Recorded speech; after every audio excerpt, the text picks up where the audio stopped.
روز قیامت برای اهلش طلب شفاعت میکنه، بعضی ها را لعنت میگه، بعضی ها را خصمش میخیزه. فردا روز قیامت با دشمنی میخیزه. شخصایی که قرآن نمیخونن، شخصایی که با قرآن عمل نمیکنن، شخصایی که از قرآن مهجور هستند، طبق قرآن زندگی نمیکنن، قرآن دستور حیات خود نمیدونن، البته قرآن از اونان پیش پروردگار شکایت، پیش خداوند شکایت میکنه. خدای اینمی قوم، اینمی مردم ما را مهجور گذاشتن. کلام الله ایاخی.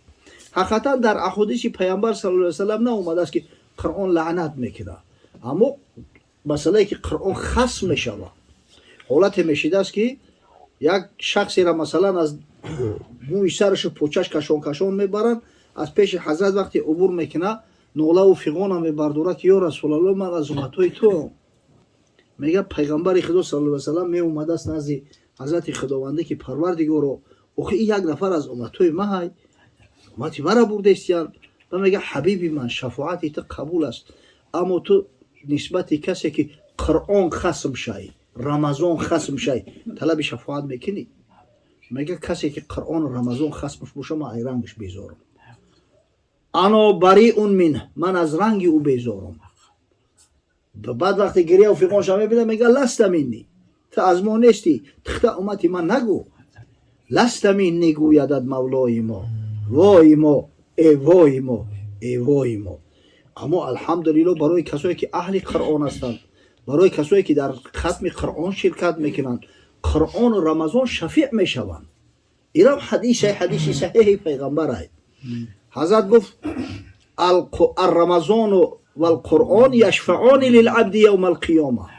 روزه ماه شریف رمضان و قرآن عظیم شان فردا روز قیامت در پیش پروردگار طلب شفاعت میکنند. قال رمضان ربی اینی منعته الطعام و الشهوات بالنهار فشفعنی فیه. اول روزه رمضان میخواست است که پروردگارا من این بنده تو را به روزه رمضان از خوردن و آشامیدن تمام شهوات منع کردم که شعبچه طرف عروسش نمیرفت، عروسی که براش حلال است. خدای شفاعتی مرا در حقش قبول کرد. بعد میگه قرآن میخواست است طلب میکرد است که ربی اینی منعته النوم باللیل او باللیال فشفعنی فیه. پروردگارا من این بنده تو را به شبهای رمضان از خواب باز داشتم، در ختم قرآن اشتراک میکرد. خدای شفاعتی مرا در حقش قبول کرد. بعد پیغمبر خدا بشارت داد، گفت فیشفعان، یعنی شفاعت رمضان و شفاعت قرآن عظیم شان البته پذیرفته میشه. اوی قرآن کلام الله است. چون خدا از خود دعا و کد کند، پس دعای خیش را چون رد کند؟ البته خدای تعالی میپذیره او را. اهل قرآن و اهل رمضان بنده های سربلندی خداوند، در سر اینا تاج کرامت بمونن شد. اینا را از در ریان داخل جنت میکنن. اما 8 در، یک درش پرد دیبل است، در ریان. این فی الجنت بابا یقال له ریان. جنت میگه یک دری است که نامش ریان است. لا یدخلها الا صائمون فی شهر رمضان. از اون در داخل نمیشن مگر روزه‌دارای ماه شریف رمضان.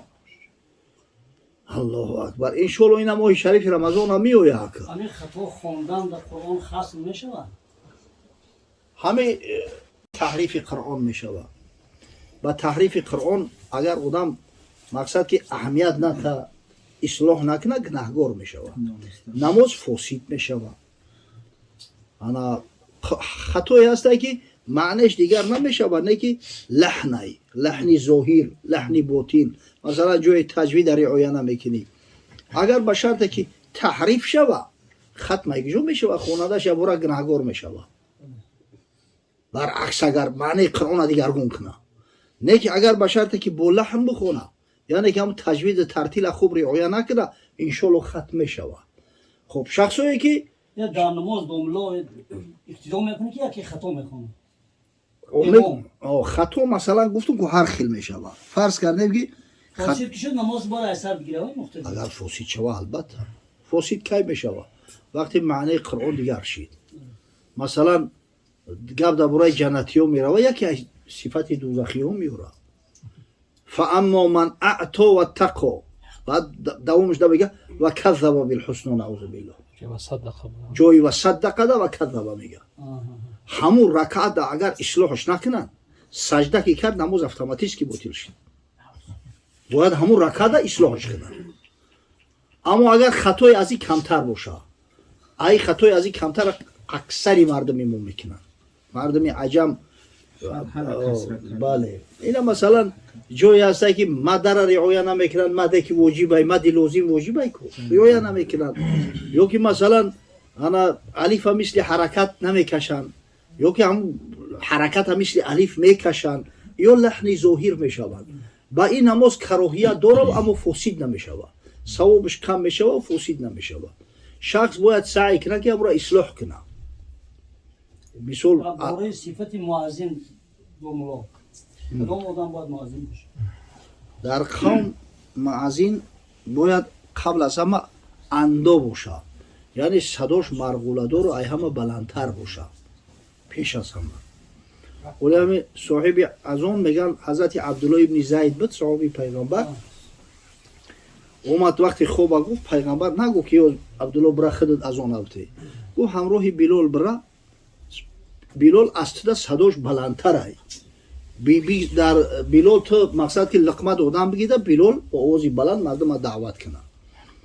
خب دیگر از صفات مؤذن که مؤذن با تجوید ترتیل آشنا باشه.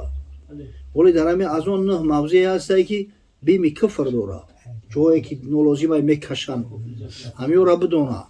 نهایت مؤذن باید که آدمی با آبرو و عزت باشه در قوم، وقت شناس باشه، امانت دار باشه. امانت اساسی هم وقتی نماز ای، برای نماز فرض وقتی ای. پیغمبر خدا گفت الامام ضامن و المؤذن مؤتمن او مؤتمن. امام ضامن نماز ای، جوابگر مسئول نماز ای، مؤذن امانت دار وقت ای، باید در وقت از اون شبته. انا اصلا مؤذن بسیار وظیفه بلند ای. حتی در یک روایت یا جو خوندم حضرت میگه که از امامتی چون از شیر بگریز اما مؤذنی را با شمشیر بستون.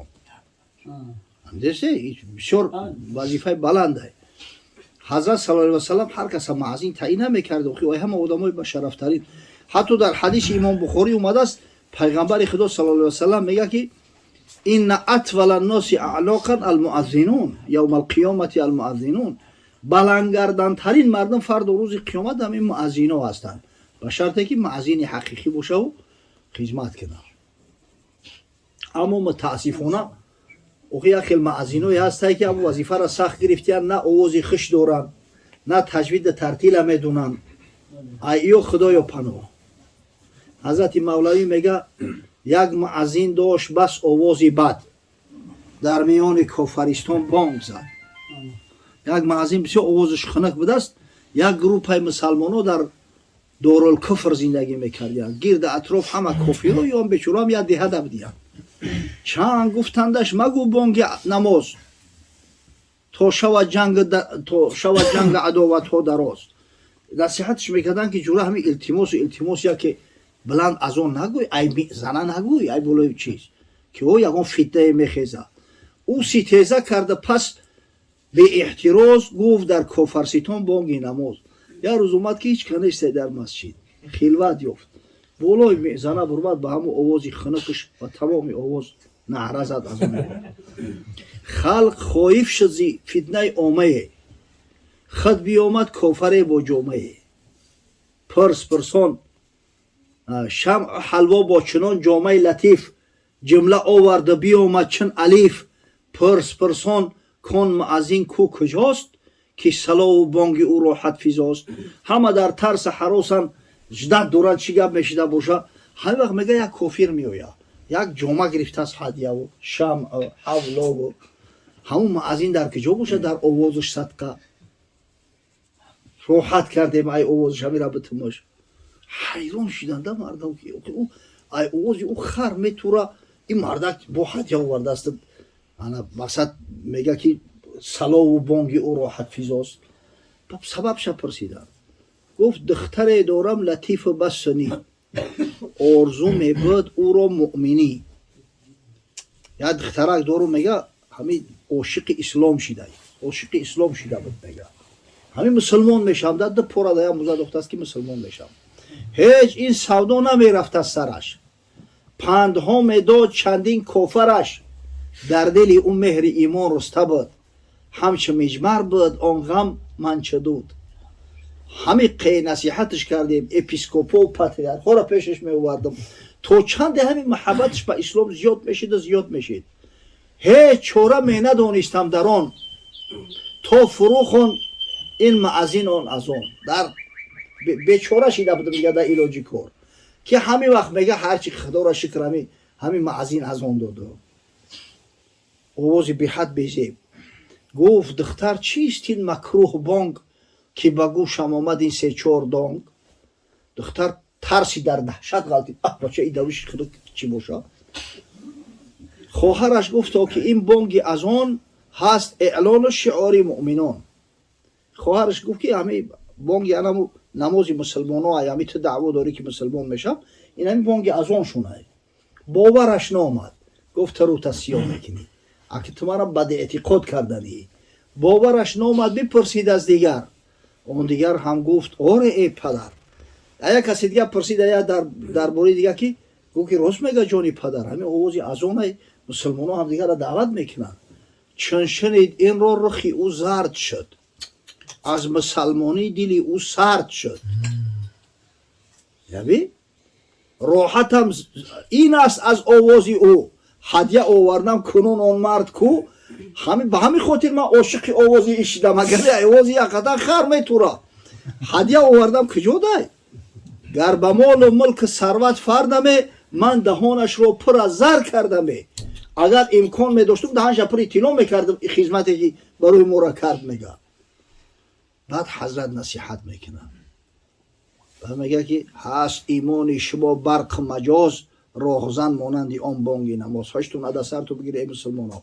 رنگ همون معزینی بدآواز واری راهزن دین نشه رهبری دین شه. کاری کنه که از خفای شما دیگر مردم بروند.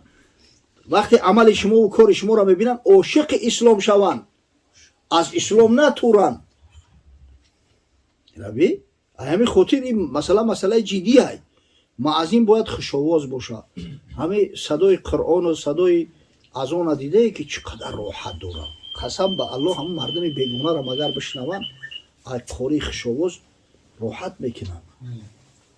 راحت میکنن. لذت میبرن از همین. و همین خاطر در همین مسجد سعی کردن در کار که همیشه همین معزینا خوش‌آواز باشن. مردم دعوت کنن. همین شیرزبازی نشود در این مسئله از برای خدا. همین وقتی دیدیم که یک آدم آوازش از اون سنت قبله باید بگه سنت هم یک ولی غیر حی علی صلاح حی علی فلاح گردوندن ممکنه رو که این تو گردونده ایست برای یا خفا نگاه که از اون بگه قبله گشته. در همین حی علی صلاح و حی علی الفلاح بده. فقط پشت گردوندن نیو. انا زمانه بود که در همین حی علی الصلاح و حی علی الفلاح در میزنه هستن که مناره ده. ای طرفی راستی مناره میرفتن ای موریچه حی علی الصلاح میگفتن. ای طرفی چپش میومدن حی علی الفلاح میگفتن.